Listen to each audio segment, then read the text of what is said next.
Hello dear listener, it is time for the VR Shiz show once again. We went long and that means my computer got angry. Vince's audio gets gross at the end, but it is a pretty sweet ride up until that point. I did some editing to fix it as much as I can, so enjoy the newest VR Shiz show. Alright, welcome back one and all to the one and only VR Shiz show. We are back, as we are every week, for more fun shenanigans and useless discussion. Yeah. We pretend it benefits you. I don't even think it benefits us, but... I mean, I get enjoyment out of it. I'm not sure if it, builds me as a better person, though. Yeah, no, that's exactly what I'm thinking of. Hold on, door's open, so we're gonna... Alright. Good enough. We're gonna keep it rolling, because once we start, we just don't stop. Unlike it last week. What do you mean, unlike last week?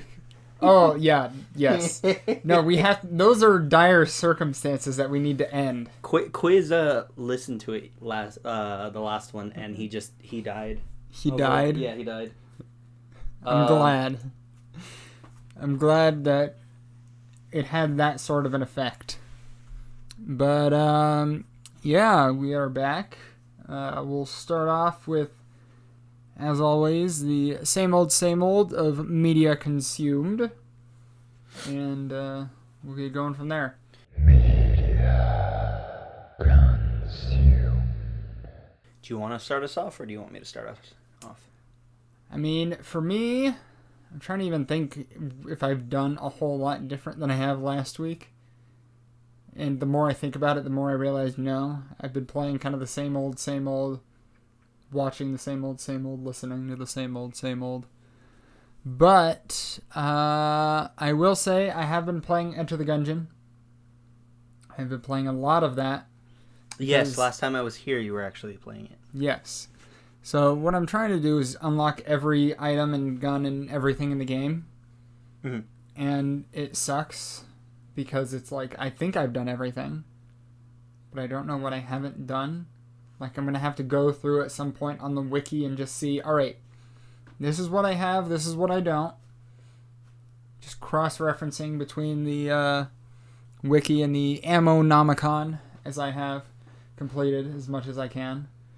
The Ammo, that's fantastic, actually. The entire game is puns and references. Of course. That's usually the best type.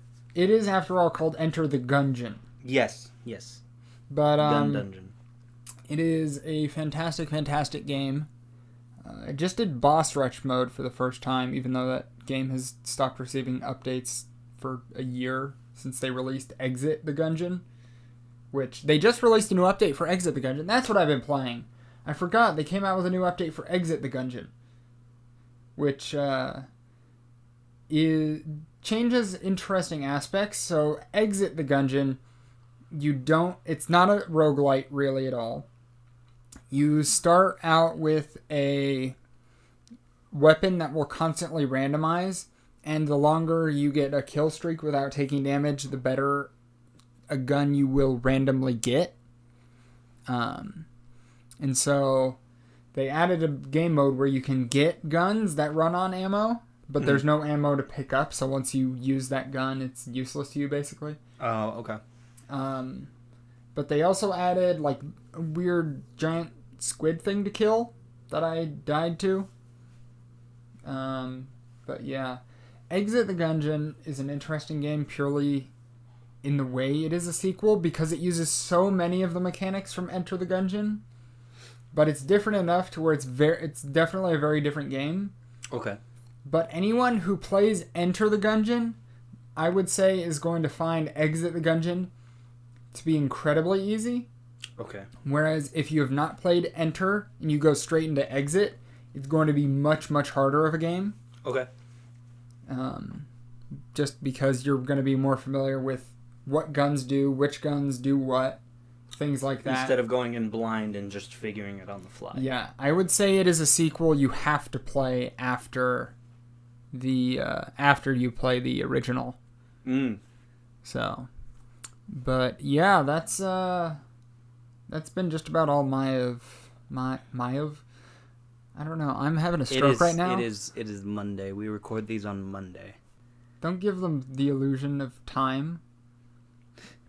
They're They're not allowed to know. This is the 8th day. Yeah. In between Monday and Tuesday, ironically enough. But do you want me to go next? Yeah. Let's hear it. So I've been playing Rage. I've been thinking about what to play because I've been recording a lot of Smash. You know, I sent you the video and uploaded it, but eventually I'm going to talk about Smash as a media, but I think it's one that you and I can both dedicate, like, as a whole thing. Yeah. We'll do a big shebang special and say, this is the Smash Bros. Episode. Yes. But instead of talking about that, I'm talking about Rage. We'll have Sakurai guest star on that one. Yeah. No, yeah. I'll reach out to him personally, clearly. He can also tell us who the next fighter is, too. Oh, wow. We'll get insider info? Yeah, it'll be great, right? Dude. I think it's Miyamoto's birthday today, too, actually, if I'm not mistaken. Is it? I think so. I have no idea. I have to check later, but... I have no idea anybody's birthday but my own and my brother's. So... Okay, so... I played Rage 2, and lo and behold, just like most other people who played Rage 2, I didn't play Rage 1. I don't think I know anybody who played Rage 2 who also played Rage 1, personally. You're looking at him. Did you like Rage 1? I thought it was an alright game.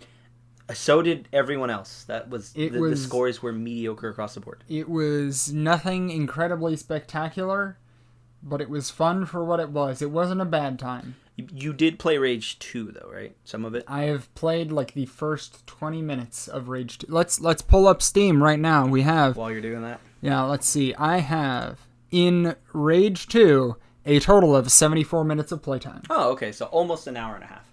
Yeah. So what did you think of the game so far in that hour and a half? It is very neon. Yes. Like, the original, I know, was critiqued for how bland it was visually. So they just decided to And so they're like, all right, bland is clearly bad. So we're going to go to the complete opposite visual end of that spectrum and just throw as much neon pink, blue, and yellow as we can fit onto a screen. Like, when your character enters, what is it, rage mode or whatever? Overdrive. Overdrive? And your screen just turns pink? Yes. Yeah. So they very much went the route of we're going to have color. It does feel pretty similar to Doom 2016. Yeah, where I got that kind of like that color pop. Yes. Also in just the gameplay as well. See, that's the other thing. It felt like I was playing Doom Eternal, which is, I think, why I enjoyed it. I know you and I have our opinions on the gameplay between Doom and Doom Eternal. Yeah. I know you prefer Dooms, right? I prefer 2016 over Eternal. I will say, in terms of gameplay, I do prefer Eternal, which I think that's why I enjoyed Rage 2 a lot. I mean, that isn't to say that I dislike Eternal. You just prefer... Because I would give, if Doom 2016 is a 10 out of 10, I'd give Eternal an 8 out of 10. Because there were enough changes that I'm like, this sucks. Mm-hmm. This is also, again, an addendum to my other media consumed, because I have tried to play the DLC for Doom Eternal. I like how you said tried. Yeah. I am not... It is bringing to the forefront all of the issues that I had with Eternal to where I'm like, alright, I really just don't care. Yeah, fair. I will say now, because we do see that pattern now, I don't know if you've noticed it, but every Bethesda game at this point, all their FPS is playing basically exactly the same. If you look at Wolfenstein gameplay, to Doom, to Rage, and then now Deathloop coming out next year, they all look almost incredibly similar, but I will say, if the formula isn't broken... Yeah. Why do you have to change it? I genuinely enjoy that gunplay in all of those games. I think I told you like already 5 times. I'm super hyped for Deathloop. Yeah. It is something that is very much aesthetically and story pleasing to me personally. Rage is exactly what it needs to be. It kind of feels like Doom 2016 in terms of story. It's there. You just don't have to care about it. You can just go and kill everything. Yeah. Which I think is why I enjoy it so much, because I can just turn off the brain and gun people down. Yeah, that's why I enjoy Doom 2016 over Eternal because the plot that is in Eternal I will say that is the weakest part of the whole game. Convoluted and stupid, and the fact that they made Doom guy talk is a problem. He's a silent protagonist, man. You don't have him say words. He doesn't know how to speak. It's like when they made Pikachu speak in the Pokemon movie. Did you see that clip? Which one? The one where people were in the movie theaters, and then Ash and Pikachu, because they redid the first movie, the one with Mewtwo. Okay. And he goes like, he says something to Pikachu. Oh, didn't they make it 3D animated or whatever? I don't think so, but he says. I could have sworn it was like. I don't remember specifically, but like Ash says something to Pikachu, and Pikachu responds. It's his voice, and everyone's going, "Yo, what? What? Ew!" Like it was. I was just like, yeah, that's exactly how it felt like hearing the Doomslayer. Yeah. Who, at the most, I will accept grunts of pain or fury from. Yeah. And that's about it. I'm gonna be honest. I skipped over those parts. Once I heard him speak, I'm like, all right, cool. Let's just get back to shooting people. The plot also turned the game basically into just Halo. Because it's like, all right, now it's just space. These are aliens and robots. These demons are more basically just aliens. It's not really totally demons anymore. Yeah, that was the one thing. Then Earth started to like worship the Doom guy as a god or whatever. And I'm like, what? This is stupid. They didn't have to. He could have just. He should have stayed a force of nature. He should have. But yeah, there were enough gameplay changes that I enjoyed. But enough that I dislike that I'm like, yeah. I will say personally, because it was one of the things that I genuinely appreciated. Usually with sequels, they kind of just like, hey, remember all the mechanics of the first game? Mm-hmm. Guess what?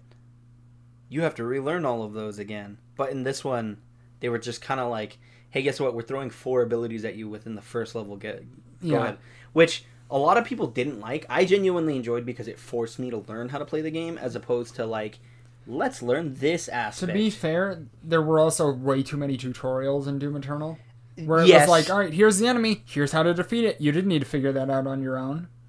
It's like, cool, thanks, game. I really wanted tutorials in Doom to break up gameplay. I also really wanted platforming sections to break up gameplay. Yeah, they just had kill arenas mostly. Which, oh gosh, I hated the stupid platforming in Doom Eternal. I didn't mind it too much. It's not good platforming. And it gets you from point A to point B in just this trash way of, we need something to spice up the fact that you're only doing combat everywhere else. So rather than kind of walking there and having a cooldown period, we're going to make you frustrated at how stupid the platforming is. It would have been nice to have some like set pieces where you could kind of enjoy the scenery. Granted, it's all taken over by demons, so probably not the best, but at least we could have enjoyed the work that the developers had put in. I will say I'm really glad that the you can't just shoot a hole into the surface of Mars became a meme. Oh, yeah. It was fantastic. Mm-hmm. I will say my favorite character in the series, for the new series, is Vega. Just the robot who just like, whatever Doomslayer wants, man, we'll do it. You're telling me that Samuel Hayden saying the longer the icon of sin is on Earth, the stronger he becomes didn't do it for you? A close second. I will say that. I like Samuel Hayden in the first game. Samuel Hayden in the first game is great. Samuel Hayden in the second game is just like, okay, why? Why do you have... You don't feel like the same character at all. Apparently, he's also rumored to be like one of the... Not the con. I think it's one of the cons or something con like that. makers. Yeah. He's one of those guys. I don't know. Like I said, the lore just... The ending of Doom 2016 teased lore that I'm like, whoa, that looks cool. And then they... Then it happened. Yeah, and then they tried to fulfill on it, and I'm like, oh, man.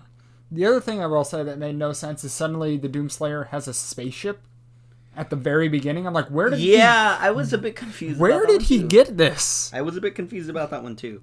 Because I don't remember that happening at the end of the first game. No, literally, the end of the first game is Samuel Hayden teleports you away, and you see him say, I have this sword now. Goodbye. It was just weird how they didn't start immediately from the beginning of that, of like the ending of Doom 1. Which they could have. It would have made storyline sense. They kind of did, but they didn't really. So, I don't know. It's weird. I like how we were talking about Rage 2. I mean, but it is the same vein because Bethesda practically makes the same game when it comes to their first-person shooters. Yeah. But I think that's enough because, personally, like I said, I enjoyed Rage 2. It's a lot of fun. It's a good adrenaline rush. It was actually my relaxer game, ironically, because I couldn't find any game that wasn't just going to make me stress out. I'm like, all I have to do is point gun, shoot gun, watch die. Yeah. I don't have to rage attempting to get clips for Smash. Or play something else that is going to make me think. That's the reason I only play Smash with you, man. Because I can't stand to do it on my own. It's not an experience that I find joy in. I like fighting AI because I can beat AI. That's fair. Okay.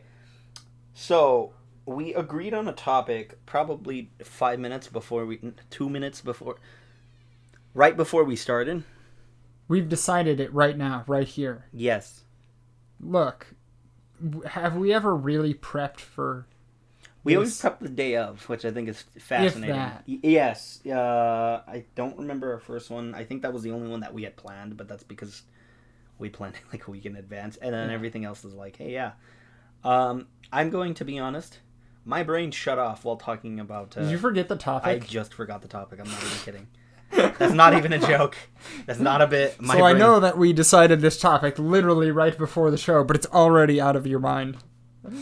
Oh my gosh, that's hilarious. For the audience and Vince as well, we are indeed talking about console launches.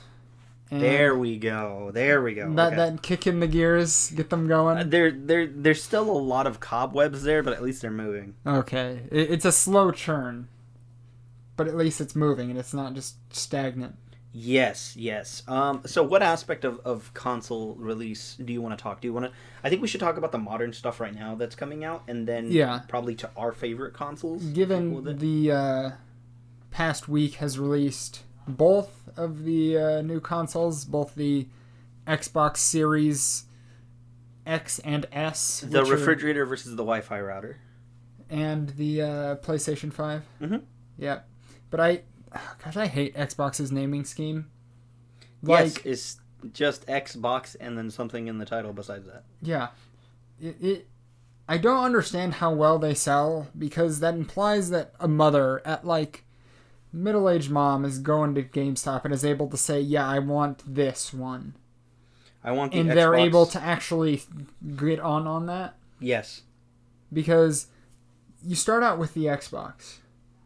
And then it moves into an interesting naming scheme of the Xbox 360. And then you go into the Xbox One. The Xbone. Yeah, the Xbone is the elite among us would call it. And then you can't just go with the Xbox 2 because it's not the Xbox 2. It's the fourth Xbox, kind of.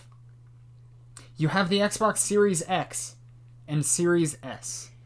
So I know you don't watch anime, let alone modern anime, but it's it's essentially the scheme, the naming scheme of the Dragon Ball Z power-ups, because they went from Super Saiyan 1, 2, 3, 4, then Super Saiyan God, then Super Saiyan God, Super Saiyan. So it's literally just that. That's all it is. They just hired the animators and said, hey, we know that you succeed in animation, not so much in dialogue, but we really need that writing right here, right now. Yes, we need you to name our console. We need it to pop and be creative. Mm-hmm. And then Akira Toriyama's just sitting there the day before the Xbox One comes out, and he's like, it'd be funny if the word was bone. And then just put a space. That's how they named their consoles. But it's just like the newest Xbox. What do you call it? The Xbox Series? Because the Xbox Series. Whatever Microsoft's doing in the corner over there, and then the PS5. SSX tricky? I'm like XSX. That's a tongue twister in my brain. You know what? Say what you want about Sony. At least they keep theirs numbered. And you know which one you're referring to. That's all they had to do. That's all they had to do. And Nintendo... just smokes crack while attempting to do everything. Yeah. Yeah. It's weird to think about their development cycle, because they came out with, the Game Boy Advance, the Virtual Boy. I don't know why that one made There's me the laugh. Boy systems. Yes. There's the DS line of systems. I will say I think their handhelds are probably their strongest consoles overall. Oh yeah, 100%. And I would categorize the Switch in that one because you can do both now. Yes. Which I think personally for me it's the GameCube and the Switch that are practically here in terms of their consoles. I think the Switch for the listener who can't see what Vince is doing with his hands, he was putting them up. Yeah, putting them up at the same level. I forget. Yeah, sorry. I'm just like, the microphone's not going to capture your hands, Vince. Vince. I have to shake them harder.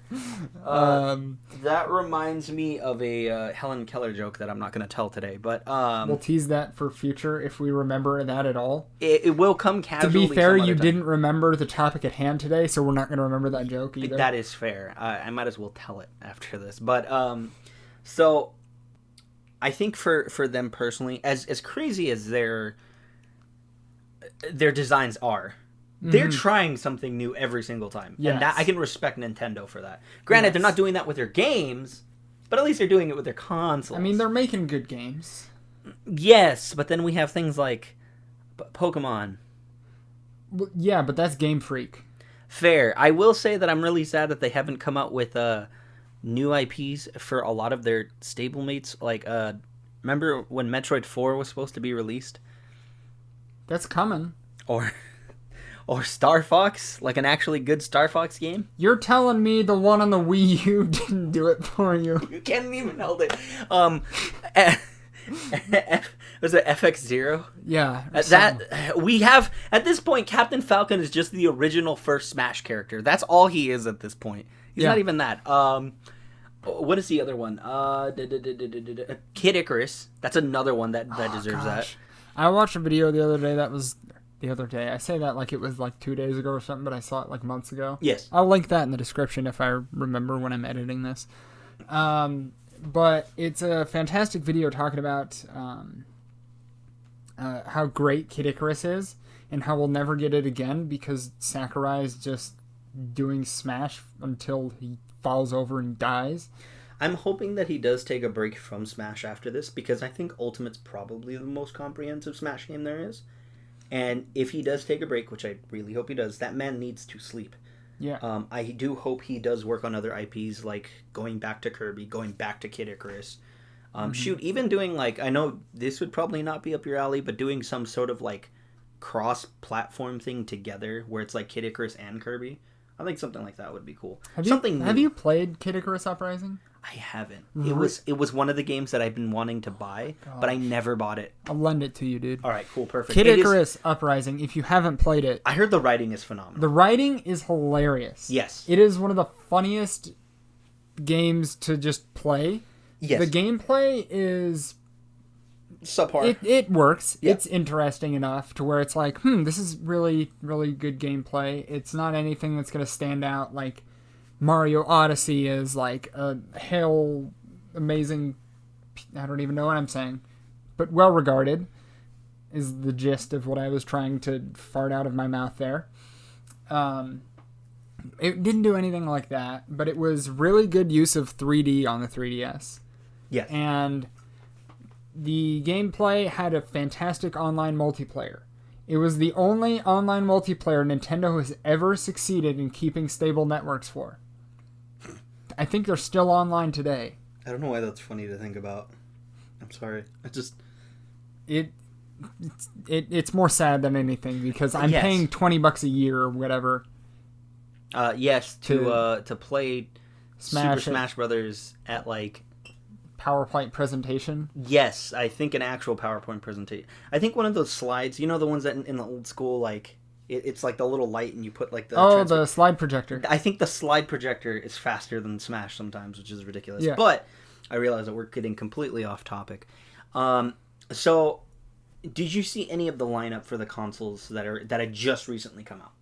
So I saw that Xbox has basically just updated versions of everything. And everyone is saying that they run really, really well. So if you didn't get an Xbox and you really like what's happening over there, because Xbox Game Pass is actually a pretty good deal. Yes, because you get fantastic. Everything first party day of. They added all of EA into it, so you get all of EA's games day of too. That means I can play Do you have Xbox? Technically, Pass? because of a Nitro. Oh, I remember. I still have like another month. I need to download quick. But yeah, you get all of EA's games. You get now all of Bethesda's games. Yes, that's right. I Because forgot that they bought them out. Microsoft bought ZeniMax. I'm hoping that they crack the whip with Bethesda, because Bethesda, when they're at their best, can make incredible games. Yeah, Bethesda at the moment likes to just make games and continue to make them. Yes, they're not necessarily bad, but they're plateaued. Yes, very much plateaued. Yes, I'm really hoping. Except for 76, which is just falling off a cliff. Again, I'm hoping that like Xbox looks at like past Fallout games, even the older ones, like 1 and 2, where it's isometric, over the top, like, and they're just like, hey, remember that quality? Mm-hmm. Yeah, that's what we want. Like, I'm really hoping that if they come out with another Fallout game, yeah, I'm not gonna look at it, spend $60, and then just be like, this was actually worse than the person that I had dated last. Like, that's literally what I thought. I could have burned this money and got more entertainment. Yes, and it would have lasted. The fun would have lasted a lot longer. I've played maybe 2 hours of 76, and obviously, you know the stories. I was not able to sell it back. Sad. You're telling me no one wanted to buy it off you resale? No, bro. No, they didn't. Granted, it's fun with friends when you just screw around. But that's how multiplayer games are. You have to really screw up to make multiplayer not fun. Yes, but we had to purposely like do like dumb stuff instead of just playing the game and enjoying it. We had to think about ways to make it more awful. Yeah. Where it was like room level qualities of enjoyment. Where it's bad. See, that's why I need you to get Red Dead just to do online with me, so we can just roleplay as cowboys and harass people. Because that's one of the greatest things, is that you can just hogtie people and just take them with you. And then there's the other great thing is that Red Dead Online has proximity voice chat. Oh, so when you get close. Yeah. It's I'm hilarious. going to call you. It'll be more useful because at the moment, anytime someone comes on voice chat, it's just someone in Chinese screeching at you. And I'm like, great, thanks. I don't know China could get Red Dead. I don't know why Chinese people are playing Red Dead. Dead. I'm like, I didn't know China really liked cowboys. But yeah, I mean, we took a lot of their ideals. They're probably looking to be like, oh, that's really cool. Mm-hmm. It is fascinating. That's a topic for another time, though. Like taking ideas from other cultures and stuff, which might be good for our next one, because we're going to be watching Onyx Equinox, which I think will play into that. Mm. But console wise. Oh, and then the other lineup for PS5. Mm-hmm. I've seen that it's Miles Morales, which is more Spider-Man, which just means more good. Yeah. And then Insomniac's been incredible. Yeah. They're very good at what they do. And then there's the video that you've yet to watch, but I watched from Dunkey, that really advertises the PlayStation's horsepower and just what it can accomplish as a system, and that is Bugsnax. Only on PS5 can you play this game, and PC. But only on PS5 can you really experience true power like you can with Bugsnax. Yeah, no, clearly. Then there's the demo game, which is just like, here, we're going to show off all of the controllers features, and it's going to be an alright game for that. Like, it's the Wii Sports of the PS5. Yeah. And then it does also have the updated PS4 library as well. Yeah. I know they remastered Spider-Man, which is to say that they just didn't limit it to what the PS4 could do, so I'm sure it was literally, alright guys, port the assets over that we originally used and don't compress them this time. I will say, I think it was a very smart business move for both of the next-gen consoles to look at Grand Theft Auto 5 and be like, you know what? You know what our console needs?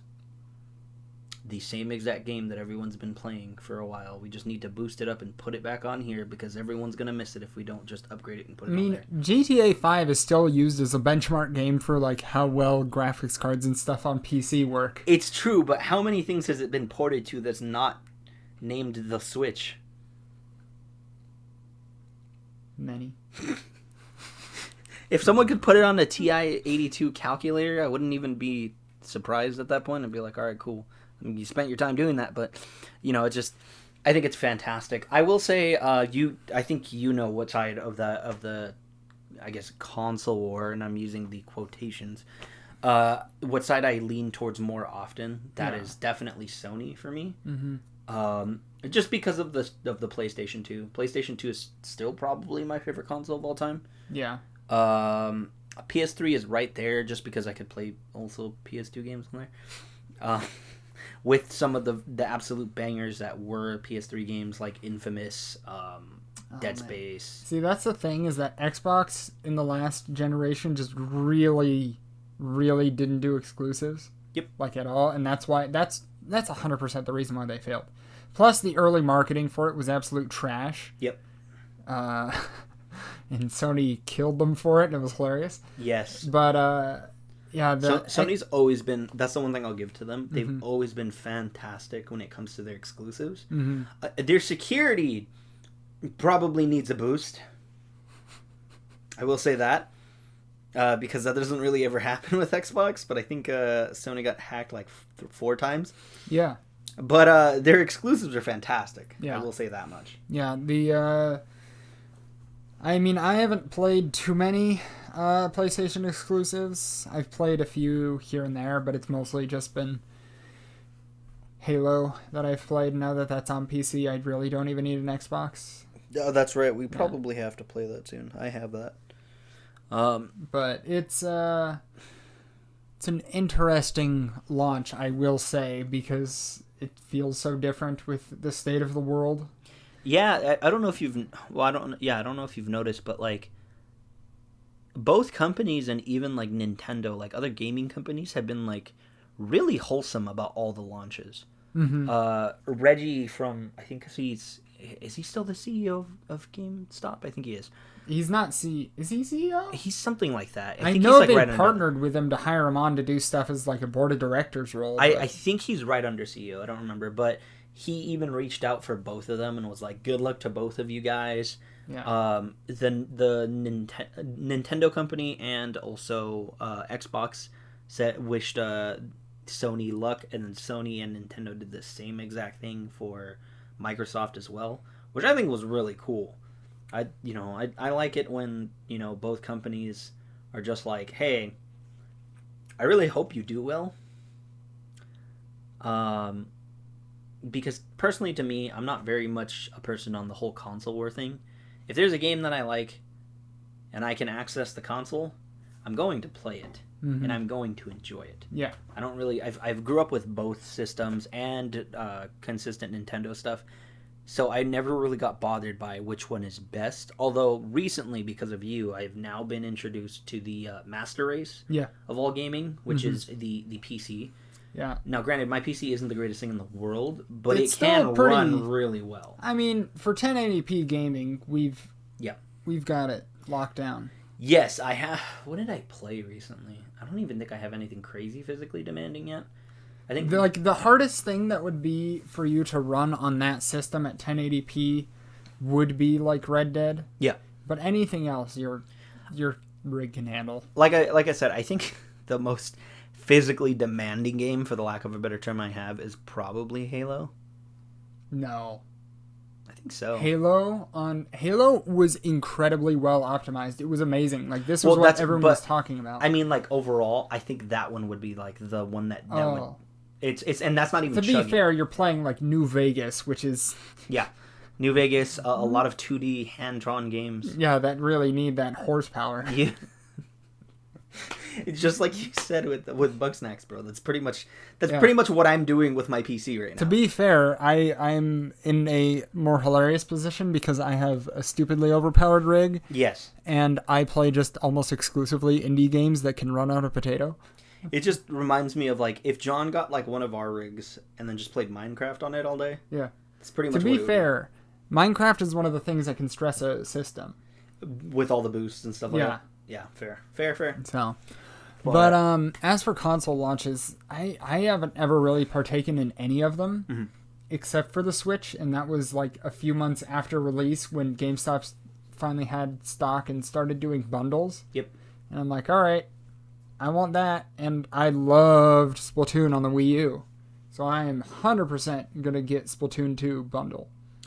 Yes. I bought the Switch, I think, a year after. For 2 reasons. I wasn't originally going to buy it, but I did look at Super Smash Brothers because I grew up playing it on Brawl, a little bit of Melee. Yeah. And I was just like... Did you say Melee? I meant to say Melee, but my brain is like, put Melee... I mean, we're all having our moments of, like, just shut down at the moment where our brains aren't functioning. It put Melee and Melee together, and my brain couldn't decide which way to go, so it went Melee. Oh, okay. That's what happened in my brain right now. You're inventing a language. Yes. Or is it your native tongue as the robot you are? I'm essentially J.R.R. Tolkien right now, inventing an entirely new language. But I looked at the Switch, and I was like, cool. Now, I know you disagree with me, and that's fine. But one of my favorite video game series of all time is Fire Emblem. The original games... Well, not the original games. See, I don't disagree with you in that it's a great series. It's just something that I played one, and that's all I ever needed to play. Yeah, that's fair. Awakening. Yeah. Which is probably the best one in the entire series. But I did play the ones on like the Game Boy, and I was like, this is the shiznit. I love this game. It's hard as rocks.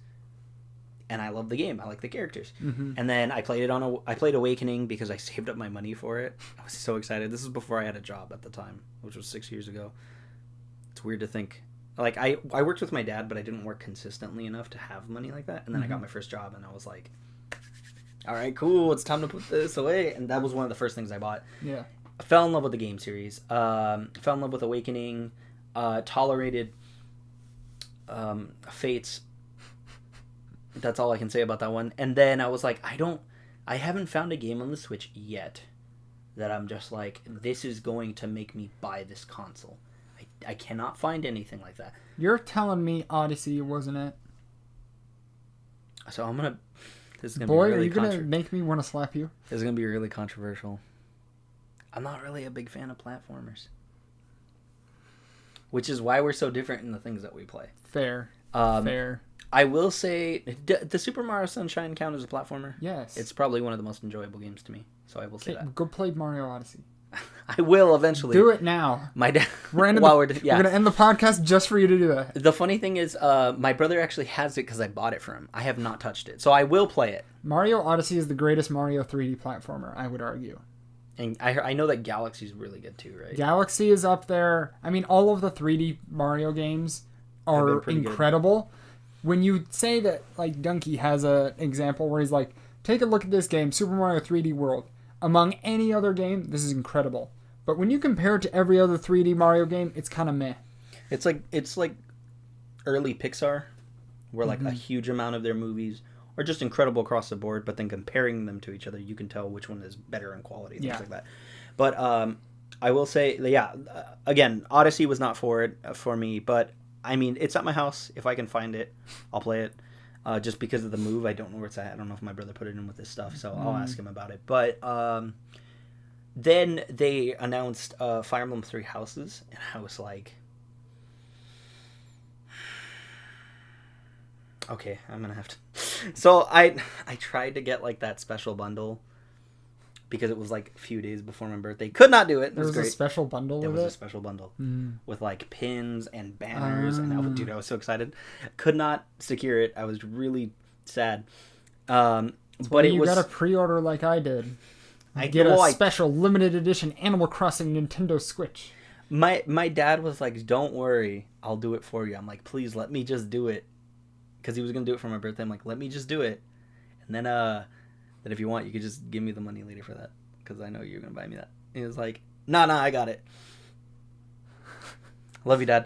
But, I'm just imagining George Lopez, I got this! That's pretty much what my dad did. But less enthusiastically, because my dad's not overly... He is loud, but he's not overly hyped like I am. Mm-hmm.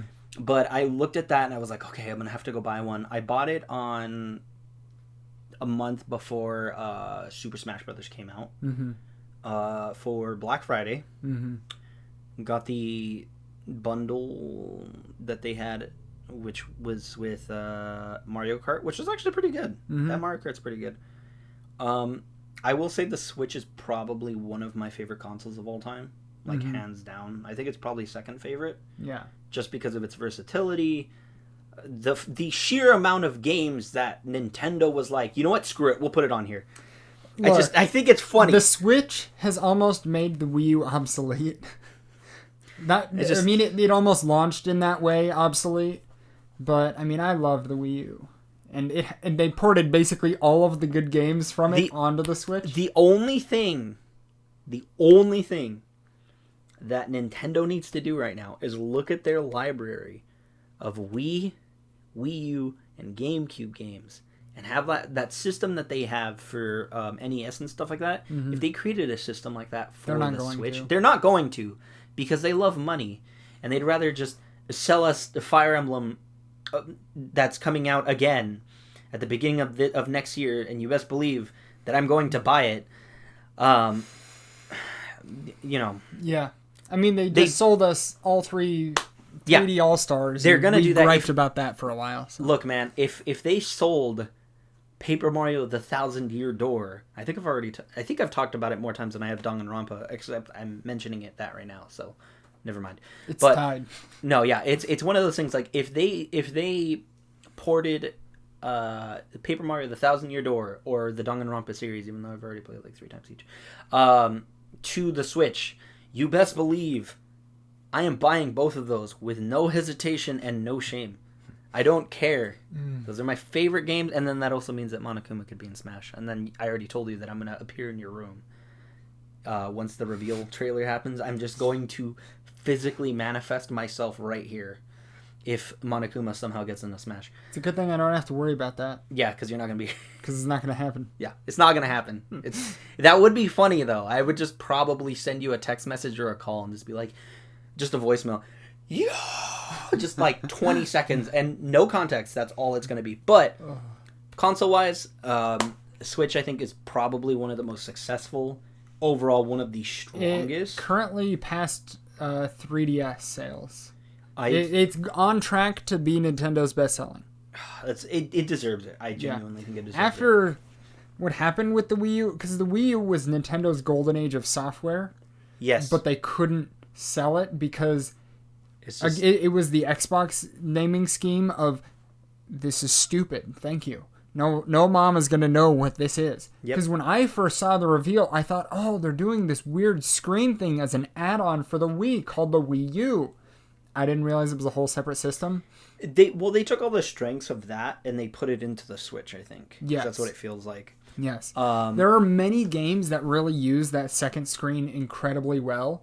Like, because when I got the Wii U, I got it, there was only one limited edition version of the console ever, and it was for Wind Waker. Oh, the one that you... Yeah. Yeah, the remake or remaster or whatever for the Wind money Waker. one, yes. Yeah, the new one. Mm-hmm. And I'm like, well, I mean, Wind Waker already looked fine, and then you play it and you see it, and I'm like, oh, wow, that looks good. And to this day, Wind Waker is the only Zelda I've ever beaten to completion. But... So I bought that because it was the limited edition bundle that came with the game, and it came with cool decals on the gamepad and everything. I did see those. They're really cool. Yeah. And so that launch I missed, and I'm like, but the games looked really good at launch. Like, there were a couple, like the new 2D Mario, I'm always a fan of those. Things like that I was like, oh, this looks good. Then Smash Bros. On the Wii U, I enjoy the gameplay of it more than I do the Switch version. Mm-hmm. So I really like that. Mario Kart 8, which when it got ported to the Switch became deluxe and became better. Yes. But it was still incredible on the Wii U. Mm-hmm. Splatoon, brand new IP from Nintendo and who knows how long. And it's true. Incredible. It was so amazing and I loved it and it was fantastic. Then... Like, there was so much software on the Wii U that was amazing. Like, the only game currently that I'm really waiting for them to finish porting over to the Switch is Xenoblade Chronicles X. The only Xenoblade I've ever played. The only one I've ever played is 2, and that one's on the Switch. That's the one with the Australian boy. Yeah, Rex, I think. Which I like. I genuinely like it. It looks weird, and it looks like nothing I would ever touch. Yeah, that's fair. But Xenoblade X was great because it had mechs. That's the one with mechs. You gotta fly. That's right. That was rad. But, yeah. I will say, I am definitely looking forward to the PS5. I already told you that I'm going to end up buying it. I'm not going to buy it right now. And I'm going to play it. Yes, you are actually. You don't want to, really experience the power with bug snacks, dude? No. Well, first of all, the thing is incredibly hard to find right now because that is true. How awful. I will call Sony out on this. I feel like this is probably the worst executed launch they've ever had. Boy, you weren't trying to buy graphics cards last month. I'm talking about Sony specifically, like Yeah. their consoles. Yeah. Like console releases. Yeah. This is their worst one. Yeah. This is the worst one. But again, you weren't eager to grab a graphics card a month ago. The scammers are awful. I'm telling you, you need to find a girl like Hayasaka who will. I can't finish that joke. There are memes that you should be aware of, and if you're not, oh well. Yeah, crush a man's thighs for a graphics card like that. I would definitely do that, but I will eventually buy one. I think I'm gonna buy one in a year because that first ring of consoles usually has all of the console killers. Mm-hmm. The ones where something will randomly turn a color that's not supposed to turn, and then it just ruins the entire console. Mm-hmm. I don't want to have to deal with that, so I wait about a half a year to a year and a half. Yeah. And then I think by that time, Ratchet and Clank, Deathloop, those games will come out, and I'll just play them then because I don't care. Yeah. I mean, never buy a console at launch. I have yet to do it, so. Yes, weirdly enough, I haven't done it. You know my spending habits. You just buy games on launch, and then I can continue to berate you for all of eternity for the mistakes you made. Look, not all of the games I bought on launch are terrible. Yeah, but you bought them at more expensive than you needed to. But I really wanted to play them, so I played them now. So, the other thing is, I did say it was, because I think we're nearing the end, right? Yeah, we're 46 minutes in. All right, cool. That was a lot better than the last ones because I kind of ruined the ending. Well, but we couldn't let the podcast progress past last episode. I don't think we're going to be able to after what I'm about to say because I remembered that I was going to tell the joke at the end of the podcast. The Helen Keller. Helen Keller. That's what we're going to end right now with? I think we should. It's fun. All right. Well, I hope you enjoyed the wonderful discussion of consoles, and we hope to hear your opinions. I'm not going to read the comments to hear what they are, but just share them into the void. We do it here. We scream into the void. And one day they will hear us. Okay, so what happened? What happened when Helen Keller fell down a well? What happened? She screamed her arm sore. That's not the worst Helen Keller joke. No, there is significantly worse ones. I'm personally favored. I am personally partial to Why Can't Helen Keller Drive? There's two different answers. There's a number of different answers. Yes. I'm gonna go with because she's a woman. Yeah.